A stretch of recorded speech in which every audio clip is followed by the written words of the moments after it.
အားလုံးပဲမင်္ဂလာပါဗျ။ယနေ့တင်ဆက်ပေးမယ့်ဗီဒီယိုဖိုင်ခေါင်းစဉ်လေးကိုတော့အလဲ10ပြည့်မူဆိုပြီးတော့ခေါင်းစဉ်ပေးထားပါတယ်ဗျ။ဘာကြောင့်ဒီလိုပေးရလဲဆိုရင်ကျွန်တော်တို့15ရက်နေ့ဗုဒ္ဓဟူးနေ့ကမနေ့ပိုင်း80ညနေပိုင်းမှာ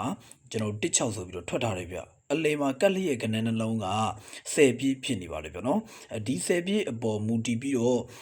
အလဲ10ပြည့်မူတသက်စာဖော်မူလာမူကိုဒီဗီဒီယိုဖိုင်ထဲမှာကျွန်တော်မိတ်ဆွေများနားလေသဘောပေါက်ရအောင်လို့ရှင်းပြပြီးတော့မှာဖြစ်ပါတယ်ဗျနော်အလဲ10ပြည့်ဖြစ်ပြီးဟေ့ဆိုရင်ဘာတွေတတိထားရမလဲအဓိကကတော့တတိထားစရာလေးတွေကိုကောက်နှုတ်တင်ဆက်ပြီးတော့မှာဖြစ်ပါတယ်ဗျဒါတို့ကြောင့်မလို့တူရီဖော်မူလာဝါသနာရှင်တူရီဖော်မူလာကဏ္ဍတွေကိုကြိုက်နေတဲ့ကြတဲ့မိတ်ဆွေများလေးလာနေကြတဲ့ဝါသနာရှင်မိတ်ဆွေများကဒီဗီဒီယိုဖိုင်လေးကိုကြိုက်နေတဲ့ကြမယ်လို့မျှော်လင့်ပါတယ်ဗျအဲ့တော့ကိုသူရနဲ့အတူတူ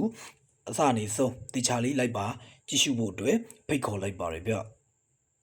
ကိုသူရ YouTube မှာဒီလိုမျိုးဘယ်လိုပြောမလဲကလင်နာမူနဲ့တင်ပေးတာကပုံစံတစ်ခုပေါ့ဗျာเนาะတချို့ကကြတော့ဒီ AI နဲ့ generate လုပ်ထားတဲ့ဗီဒီယိုမှာကတော့အတန်ကတစ်မျိုးဒီမှာကတော့အတန်တစ်မျိုးဒါမျိုးလေးတွေကွဲလွဲနေရရှိတယ်တကယ်တော့အတူတူပါပဲ AI ကတော့ကိုသူရရဲ့အတန်ကို generate လုပ်ထားတာဖြစ်ပါတယ်ဗျာเนาะကဲဒါလေးကတော့တကြောင်ပေါ့ဗျာเนาะကဲကျွန်တော်ဒါဒီကလင်နာအရာဆိုလို့ရှိရင်အလေစေပြည့်မူကတော့ပြောက်တော့ပါပဲဗျာเนาะဒီလိုမျိုးကလင်နာနဲ့ရှင်းပြတယ်ဆိုတာကတော့ပို့ပြီးတော့ကျွန်တော်မိတ်ဆွေများ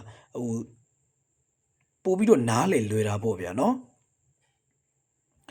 ကဲအလေစေပြည့်ဖြစ်တဲ့အချက်ကြီးကိုသူကဒါစစ်တမ်းကောက်ထားတာကတော့ဘယ်နှချက်ရှိမလဲဆိုရင်1ချက်2ချက်3ချက်4ချက်5ချက်6ချက်9ချက်10ချက်9ချက်10ချက်11 12 13 14ချက်15ချက်16ချက်18ချက်18ချက်19ချက်20 21 22 23 24 25 26 29 28 29 30 31 32 33 34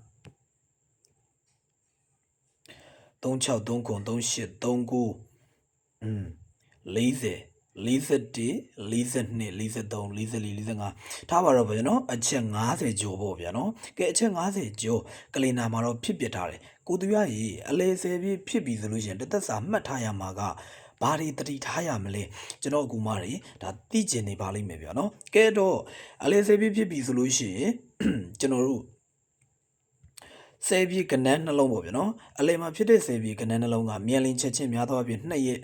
ထန်ကုန်3ရက်ပေါ့ဗျာနော်ဒါတတိထားမယ်ကဏ္ဍနှလုံးဗျကျွန်တော်မိတ်ဆွေများခေါင်းထဲမှာတူရီထိုးမယ်ဆိုလို့ရှိရင်ကျွန်တော်တို့ဒါဘယ်လိုပြောမလဲမူမက်သက်တွေအများကြီးတွေးနေစရာမလိုဘူးတစ်ချက်လေးကိုပဲတတိထားလိုက်အဲ့ဒီနောက်ကခွင်းဆက်ကကျွန်တော်မိတ်ဆွေများတိတိကျကျနဲ့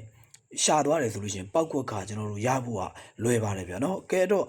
ဒါလောကူရဲ့ရိုးရှင်းတဲ့ပုံစံအတိုင်းလေးပြပေးမယ်အလဲ10ပြည့်ဖြစ်ပြီဆိုလို့ရှိရင်10ပြည့်ဒီဖြစ်တဲ့ကဏ္ဍနှလုံး9 3ညနှလုံး2ရက်အတွင်းအမြန်လင်းချက်ချင်းတမှာ9တလုံးဆင်းနေဗျာနော်9တလုံးဆင်းတယ်ကဲဒါမှဆိုလို့ရှိရင်6 3ညဒါမှ3ညတလုံးနောက်1ရက်မှာတန်းဆင်းတယ်4 3ညတလုံးဒါမှနောက်1ရက်3ညတလုံးတန်းဆင်းတယ်အလဲ10ပြည့်ကဏ္ဍနှလုံးကိုဒီ2ရက်အတွင်းထန်ကုန်ပေါ့ဗျာနော်စောင့်ကြည့်ရမှာဖြစ်တယ်ဗျဒီမှာအလဲမှာ9 3ည3ညတန်းဆင်းတယ်3ည2ထပ်ဖြစ်တယ်အလဲ10ပြည့်2တလုံးဆင်းတယ်ဗျအဲ့တော့ဒီမှာဆိုလို့ရှိရင်ကျွန်တော်တို့ဒါ4 3ညနောက်တရက်မှာ3ညဆိုပြီးတော့ချက်ချင်းတန်းပြီးတော့ဆင်းပါတယ်ဗျအဲ့တော့ဒီမှာကအလဲ10ပြည့်3ည9ဖြစ်တယ်ကဲ2ရက်အတွင်းဒီမှာ9တလုံးဆင်းတယ်အလဲ10ပြည့်3ည3ဒီကဘ2ရက်အတွင်း3ညတလုံးဆင်းတယ်ဗျအလဲ10ပြည့်တဲ့ကျွန်တော်တို့ဒီမှာ3ည2 3ညတလုံးတန်းဆင်းတယ်အလဲ10ပြည့်3ည5 3ညတလုံးနောက်တရက်တန်းပြီးဆင်းတယ်ဗျဒါကလွယ်ကူယူရှင်းတာဒီထက်မရှိတော့ဘူးဗျာနော်ဒါကလည်းဘယ်လိုပြောမလဲကျွန်တော်မိတ်ဆွေများရှော့မတွက်နေဗျာနော်အဲ့တော့ကိုသူရဘလောက်တောင်မှပဲကျွန်တော်စူးစမ်းပြီးတော့ကျွန်တော်ဒါ2ရက်အတွင်းစီမံကိန်းနဲ့ Telegram တို့ Viber တို့မှာကကြတော့ကိုသူရတက်ပြီးတော့တင်ပေးရတာအချိန်ဟာရတယ်ဗျာနော် YouTube မှာကတော့ကျွန်တော်တို့တင်ပေးဖို့ကကြတော့တခုတခါသွားပြီးတင်ပေးရမှာကြတော့အဆင်မပြေလို့ဗျာနော်အဲ့တော့ Telegram မှာဘယ်လိုအောင်မြင်ခဲ့တယ်ဆိုတာလည်းခဏနေကိုသူရပြပေးမယ်ဗျာနော်အလဲစေပြီး3ညခွန်နောက်တည်းကျွန်တော်ဒါခွန်တလုံးအလဲစေပြီး3ည2ဒီမှာကတော့ပြည့်ရရှိတော့ဒီမှာ3ရက်အတွင်း2တလုံးပေါ့ဗျာနော်အလဲစေပြီး3ည3ဒီမှာလေ3ရက်ကြောပြီးမှဒီမှာ3မှုဆိုပြီးဆင်းနေဗျအလဲစေပြီး3ည9 3ည2လုံးကျွန်တော်ဒါမနေ့ညနေနောက်တည်းမှာတန်းဆင်းနေအဲ့တော့3ည6အလဲစေပြီးဒီမှာတွဲလျက်တောင်မှ60ဆိုပြီးဆင်းနေဗျာနော် ဒီလိုပုံစံမျိုးပေါ့ကျွန်တော်မိတ်ဆွေများ38မှာရတာမနေ့ပိုင်းကျွန်တော်ဗုဒ္ဓဦးနေ့မနေ့ပိုင်းရတာ Telegram နဲ့ Viber မှာတင်ပေးတယ်ကျွန်တော်မိတ်ဆွေများရတဲ့အတွက်ကိုတွေ့ရအနေနဲ့ဝမ်းသာပါတယ်ဗျာနော်အဲ့တော့ဒီမှာအလဲစေပြည့်36ဘာတစ်လုံးစင်းလဲ6တစ်လုံးစင်းအလဲစေပြည့်3နဲ့ကျွန်တော်ဒါမြန်လင်းချက်ချင်းများသောအဖြစ်ထန်ကုန်2ရက်အတွင်း3တစ်လုံး3 4ဒီမှာ4 3တန်းစင်းနဲ့3 1 3တစ်လုံးစင်းနဲ့ကဲအဲ့တော့ဒါတဝက်ပဲရှိသေးတယ်ဗျာနော်များသောအားဖြင့်ကျွန်တော်မိတ်ဆွေများထွက်တယ်ကိုသူရကဒီမှာဗီဒီယိုဖိုင်က9မိနစ်ပြည့်ပြီရှင်းနေမှာဆိုလို့ဗျာနော်ဒီအချက်တွေကိုသူရကြိုပြီးတော့သုံးသပ်ထားပြီးသားလေ့လာထားပြီးသားဗျာနော်အဲ့တော့ပြောရမယ်ဆိုရင် formula နံပါတ်1အနေနဲ့ဘာမှခေါင်းထဲမှာထည့်မနေနဲ့ခေါင်းထဲမှာရှင်းရှင်းလင်းလင်းသာထားပါဗျအလဲ10ပြည့်ဖြစ်ပြီးဟေ့ဆိုတာနဲ့အလဲမှာဖြစ်သွားတဲ့10ပြည့်ခဏနှလုံး38ဆိုရဲ31ဆိုရဲခဏနှလုံးဒီကျွန်တော်ဒါဒီအပင်ရဆိုလို့ရှိရင်ကြာသာပရိတောက်ကြာ2ရက်တွင်3ညတစ်လုံးကင်ထားဗျာနော်ကင်ထားဆိုတာကမပတ်နဲ့ကြိုက်တဲ့တင်ခွက်လေးတွေနဲ့တင်ထိုးကိုသူရခဲ့တင်ခွက်လေးတွေကိုရကျင်တယ်ဆိုရင်ဒီဗီဒီယိုဖိုင်အဆုံးကြည့်ပြီးဟုတ်ပြီလားအဲ့တော့ဒီမှာဗျာရှည်ဝေးမပြောတော့ဘူးအလဲ10ပြည့်အရင်တစ်ပတ်ကကျွန်တော်ကြာသာပရိနေပြတဲ့3ည6ကဲဒီမှာ3ည2ဆိုပြီးတော့တစ်လုံးထွက်တယ်ဗျာနော်အတုံးကလည်းကျွန်တော်မိတ်ဆွေများဒါ main တင်ခွဲထုတ်ပြီးတော့လည်း3ညနှစ်ရကြတယ်ဗျာနော်အဲ့ဒါလေးတစ်ချက်ပြပြီးမယ်အဲ့ဒါမှအခုတစ်ပတ်တနင်္လာနေ့အလဲ10ပြည့်3ည8မူရဆိုပြီးတော့ Telegram မှာရွေးခွက်8ပါ3ခွက်3ညပါ3ခွက်ကျွန်တော်3ည8 3ညဆိုပြီးတော့တဲ့ပေါ့ဗျာနော်ဒါထိမိရရှိခဲ့ကြတယ်ဗျကဲတော့ဒီမှာ Telegram မှာ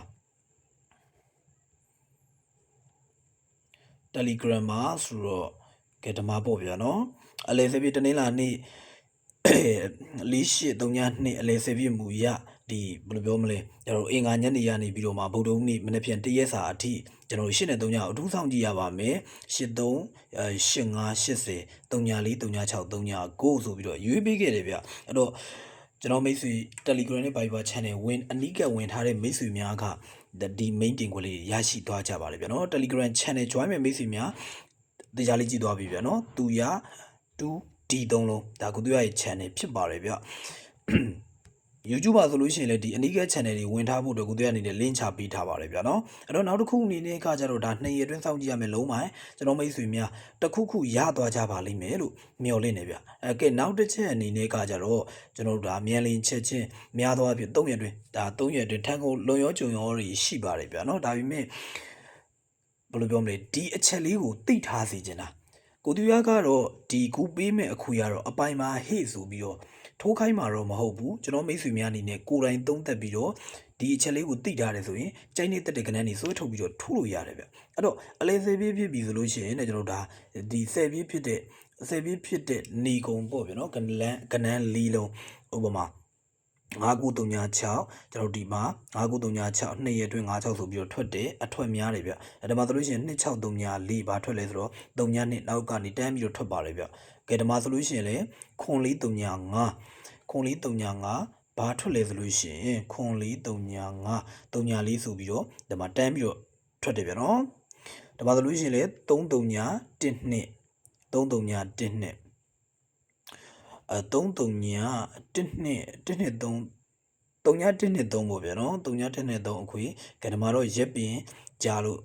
ဒီမှာပြက်သွားတယ်ပေါ့ဗျာနော်ဒီမှာအပူးဆိုပြီးအပူးလေးပါထည့်ပြီးတော့ခွေးပေါ့ဗျာနော်အဲ့တော့ဒီမှာ3ညဘူးဆိုပြီးတော့ထွက်တယ်ဗျဒီမှာဆိုလို့ရှိရင်အပူးတွေပါလာပြီဟေ့ဆိုလို့ရှိရင်ဥမာကနန်းတူနှလုံးပဲဖြစ်ဖြစ်အပူးပဲပါလာပြီဆိုလို့ရှိရင်သူတို့ရဲ့ပါဝါတွေကိုဆွဲထုတ်39ပေါ့ဗျာနော်4935ဘယ်လိုထွက်လဲဆိုလို့ရှိရင်35ထွက်တယ်ဗျဒီမှာဆိုလို့ရှိရင်4398 48ဆိုပြီးတန်းထွက်တယ်နောက်တစ်ခုအနေနဲ့ကဒီမှာ40ဒီမှာအပူးပါလာပြီအပူးပါလာရင်သူ့ရဲ့ပါဝါဆွဲထုတ်4338ဒီမှာ38ဆိုပြီးတော့ထွက်တယ်ဗျာနော်ဒီမှာဆိုလို့ရှိရင်3323ဒီမှာကနန်းတူနှလုံးကနန်းတူနှလုံးပါလာပြီဆိုလို့ရှိရင်38ပေါ့ဗျာနော်ပါဝါဆွဲထုတ်လိုက်မယ်ဆိုလို့ရှိရင်3832 3ထွက်တယ်ဗျကဲဒီမှာဆိုလို့ရှိရင်6531ဒီမှာကတော့ဒါပြက်တာတွေရှိတယ်နော်ပြက်တာတွေရှိတယ်အဓိကတော့ဒီအချက်လေးကိုကျွန်တော်မိတ်ဆွေများသိထားစေချင်တာပြက်တာတွေရှိတယ်ကဲဒီမှာမှ31ဆိုပြီးတော့ထွက်လာတယ်ဗျပြက်တယ်ဆိုတာကတော့ရက်ကြာတော့တာပေါ့ဗျာနော်အဲ့တော့နောက်တစ်ခုအနေနဲ့ကကျွန်တော်မိတ်ဆွေများဒီမှာ 6ခွန်3ညာခွန်အဲ့တော့ခွန်2ဆွဲထုတ်လိုက်မယ်ဆိုလို့ရှိရင်6ခွန်3ညာ2 3ညာ2ထွက်တယ်3ညာ2 3ညာ5ဆိုလို့ရှိရင်3ညာ2နေတာဖြစ်တဲ့အတွက်ကြောင့်မလို့3ညာ2တယ်ဆိုပေမဲ့5ပါလာတယ်ဗျာနော်အဲ့တော့2ရဲ့ပါဝါဆွဲထုတ်မယ်ဆိုရင်ကျွန်တော်တို့2ခွန်5 3ညာအပူပါအခွေ2 5ထွက်တယ်အဲ့တော့5 3ညာ3 8အပူပါအခွေ8 5ထွက်တယ်ကဲဒါလေးကိုကျွန်တော်တို့ဒီအချက်ဒီကရှစ်မှာကတော့အထွက်များနေမှာပဲဒီအချက်တွေကိုသာထိုင်ပြောနေမယ်ဆိုရင်ကိုသူရအနေနဲ့ဒါဗီဒီယိုဖိုင်ကရှည်သွားမှာဖြစ်လို့ပါဗျာနော်အဲ့တော့ကဲအချင်းချုပ်ကျွန်တော်တို့ဒါအချုပ်အနေနဲ့ကအလဲ10ပြည့်အလဲမှာ3ည1 3ည2 3ည3 3ည4 3ည5 3ည6 3ည9 3ည8 3ည9ကြိုက်တဲ့ခဏန်းနဲ့3ညကိုကတ်အလဲမှာ10ပြည့်ဖြစ်ပြီးဟေ့ဆိုလို့ရှိရင်ကျွန်တော်တို့ဒါ2ရက်အတွင်းပေါ့ဗျာနော်2ရက်အတွင်းကိုအလဲမှာဖြစ်တဲ့10ပြည့်ခဏန်းနှလုံးကိုကျွန်တော်မိတ်ဆွေများ2ရက်အတွင်းကိုအထူးတတိထားမှာဖြစ်တယ်ဒါအပြင်ကိုမှနောက်တစ်ချက်အနေနဲ့အခွေစိတ်ဝင်စားကြတဲ့မိတ်ဆွေများကအထူးတတိထားမယ်အခွေကနေကုန်ဖြစ်သွားတဲ့ကဏ္ဍပေါ့ဗျာနော်ဥပမာဆိုလို့ရှိရင်8316 8316ပေါ့ဗျာနော်8316ဆိုလို့ရှိရင်လေးလုံးအပူပါလေးအခွေကျွန်တော်ကြံရက်ဒီမှာတတိထားသွားပါဗျကဲဒီမှာသုံးသက်ကြည့်မယ်ဆိုလို့ရှိရင်ဒီအပြင်ကိုသွားကြည့်မယ်ဒီမှာ6635အဲ့တော့6ကကဏ္ဍတူနေရဖြစ်တဲ့အတွက်ကြောင့်မလို့6တစ်ဆိုပြီးတော့ဆွဲထုတ်လိုက်မယ်ဗျာနော်1653ညအပူပါအခွေကျွန်တော်တို့အပူပါအခွေဆိုတော့9ဘူးဆိုပြီးတော့မထွက်ခဲ့ဘူးလားဒီမှာဒီတပင်ကိုဆက်ကြည့်မယ်ဆိုလို့ရှိရင်4832အပူပါအခွေကဘာထွက်တုံးဆိုတော့သူ80ဆိုပြီးတော့ဒီမှာလာထွက်ပြီးတယ်အဲ့တော့ဒီမှာလည်းအလဲ10ပြီးဖြစ်တဲ့အတွက်ကြောင့်မလို့3ည1ဖြစ်တယ်ဒီမှာလည်း3ည80ဒီမှာ60ဒီမှာ10အဲ့တော့8316ဂျာတာပရိတောက်ကြ2ရက်အတွင်းဒီဂျာတာပရိတောက်ကြ2ရက်အတွင်းစောင့်ကြည့်ပေးပါ3ညထပ်ပြီးတော့အလဲသေးပေးကြောင့်3ညထပ်ပြီးလာမယ်ဆိုလို့ရှိရင်ဒီဟိုပွဲရင်းပြန်ကြ3ည8တို့3ည6တို့ပေါ့ဗျာနော်ဒါလေးတတိထားရမယ်အဲ့တော့ခုနကကိုသူရရဲ့ဒီအလဲ10ပြီးဖြစ်တဲ့အတွက်ကြောင့်မလို့3ညနဲ့1ကိုဂျာတာဘရီနေမှာကျွန်တော်မိတ်ဆွေများမဖြစ်မနေစောင့်ကြည့်ပေးပါဒီအခွေကိုလည်းအထူးတတိထားပါဗျအဲ့တော့3ည1နဲ့ပတ်သက်တဲ့ခဏန်းတွေကတော့ကိုသူရအနေနဲ့ဒါတီကြလေးထုတ်ချင်ပါတယ်ဗျာနော်။ဘာကြောင့်လဲဆိုတော့ရက်ကလည်းကျွန်တော်တို့မှာအချိန်က2ရက်ပဲကျန်တော့တယ်4ချိန်ပဲကစားမှာဖြစ်တဲ့အတွက်ကြောင့်မလို့အမားရောမရှိသေးချင်ပါဘူးဗျ။ဒီအလဲ10ပြည့်အကြောင်းကျွန်တော်တို့ဒါဒီ3ည2ကိုသူရအနေနဲ့ Telegram Viber Channel မှာထိမိမိရအောင်ရှာပေးနိုင်ခဲ့သလိုဒီတနင်္လာနေ့3ည80ပေါ့ဗျာနော်။အလဲ10ပြည့်အရာဒီမှာ80ဆိုပြီးတော့ထိမိမိရှာပေးနိုင်ခဲ့သလိုဒီအလဲ10ပြည့်အကြောင်းဂျာတာပရိတောက်ကြဒီ2ရက်အတွင်းမှာကျွန်တော်မိတ်ဆွေများဘယ်လိုပြောမလဲရေအပြစ်ပါစီခြင်းတယ်ဗျာနော်ရေအပြစ်ပါစီခြင်းတယ်ဒါအတွက်ကြောင့်မလို့မနေ့ဖြန်ဈေးကွက်ထွက်တာနဲ့တီကြလေးကိုမှ break ချုပ်ပြီးတော့3ညအပါ3ခွက်1ပါ3ခွက်ထိမိမိလေးထုတ်ပေးမယ်အဲ့တော့ကိုသူရရဲ့ Telegram နဲ့ Viber Channel ကိုလည်းဒီဗီဒီယိုဖိုင်အောက်မှာ link လေးချပေးထားခဲ့မယ်ဗျာနော်ဟို Telegram ရှိတဲ့မိတ်ဆွေများက Telegram Viber ရှိတဲ့မိတ်ဆွေများက Viber ဒါဝင်ပြီးတော့ join ပြီးတော့လာရောက်ကြည့်ရှုဖို့အတွက်ကိုသူအနေနဲ့ဖိတ်ခေါ်လိုက်ပါတယ်အနီးက channel တွေကိုကျွန်တော်မိတ်ဆွေများ join ထားဘာမှပြဿနာမရှိဘူးဗျဘာလို့လဲဆိုတော့ YouTube ကမတိကြဘူးရေဗျာနော်နောက်ဆုံးကြံခဲ့တာ Telegram နဲ့ Viber မှာပဲကြံခဲ့တယ်ဗျနောက်တစ်ခုအနေနဲ့ကျွန်တော်မိတ်ဆွေများလက်ဆောင်ပေးလိုက်မယ်ဗျနော်1ချင်းမနေ့ပြန်တော့ကိုသူရ3ရင်3ပါပါဗျနော်အဲ့တော့ဒီဂျာတာဘရီတောက်ကြဒီ2ရက်အတွင်း4ခုလုံးပိုင်းပေါ့ဗျနော်4ခုလုံးပိုင်းကိုလေးကကနန်းတွေကျူပြီးတော့မြင်တာကတော့အဲ့40နဲ့90 40နဲ့90 9တစ်တို့4တစ်တို့ဒါတွေပဲစင်ပြီးမလားပေါ့ဗျာနော်စင်ပြီးမလားပေါ့ဆိုတော့ကိုသူရရဲ့4ကို1ချင်းကဘယ်လိုရလဲဆိုလို့ရှိရင်ကျွန်တော်တို့ဒီမှာ9ပါဝါဒီဒါတသက်စာ1ချင်းယူနီပေါ့ဗျာနော်ကိုသူရရဲ့မူဖြစ်တယ်ဗျအဲ့တော့ဒီမှာတစ်ခါလေးပြသွားပြီးဦးမယ်9ရဲ့နက်ခက်က3ပါဝါ8 3ရှိ1ချင်း3ရှိ break နောက်တစ်ရက်ဒီမှာ8တလုံးလုံးမိုင်းနေနဲ့ဆင်းနေကဲဒီမှာ2ရဲ့နက်ခက်4ပါဝါ9 4ခုလုံးမိုင်း4ခု break ဒီမှာတစ်ရက်ပြတ်ထားတယ်ကျွန်တော်တို့မနေ့တနေ့ကပေါ့ဗျာနော်မရခဲ့ဘူးအဲ့တော့ပြတ်ထားတယ်ပြတ်တယ်ဆိုပြီးမဲ့စက်တာကြည့်ကျွန်တော်တို့ဒါတရက်ပြတ်တာအများကြီးမပြတ်သေးဘူးဗျာနော်3ရဲ့နက်ခက်က9ပါဝါ3ည9 3ညလုံးမိုင်း9 3ည break 3ညတလုံးထိမိမိဒီမှာရသွားခဲ့တယ်ဗျာနော်အဲ့တော့6ရဲ့နက်ခက်9ပါဝါ4 9လုံးမိုင်း9 break ဒီမှာဂျာတာ brain တွေစကြည့်ရမယ်အဲ့တော့ ဝမ်းချင်းအနေနဲ့ကလည်းဂျာတာပရိသတ်ကြဒီ2ရက်အတွင်းလေးကိုဝမ်းချင်းစောင့်ကြည့်ရမယ်ဗျာနော်ကဲအတော့ဒီနေ့သုံးသက်ချက်ကတော့ဒီလောက်ပါပဲနောက်နေ့မှာလည်းကိုသူရရဲ့ကောက်နှုတ်ချက်လေးတွေကိုလည်းထပ်ပြီးတော့တင်ပြီးတော့မှဖြစ်တဲ့အတွက်ကြောင့်မလို့ subscriber 2000ရှိတဲ့ channel အသစ်လေးကိုမပြစ်မနေ subscribe လေးလုပ်ထားပေးခဲ့ပါဗျကျွန်တော်မိတ်ဆွေများဒီဗီဒီယိုဖိုင်ကိုအစအနည်းဆုံးတေချာလေးကြည့်ရှုသွားပြီးတဲ့အတွက်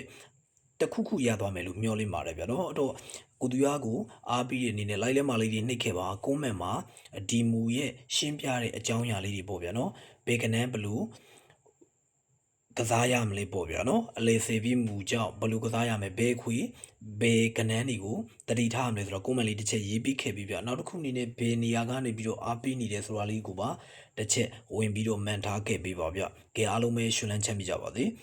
ကိုသူရရဲ့ formula မူတွေကလည်းကျွန်တော်မိတ်ဆွေများအတိတစုံတရာပေါ့ဗျာနော်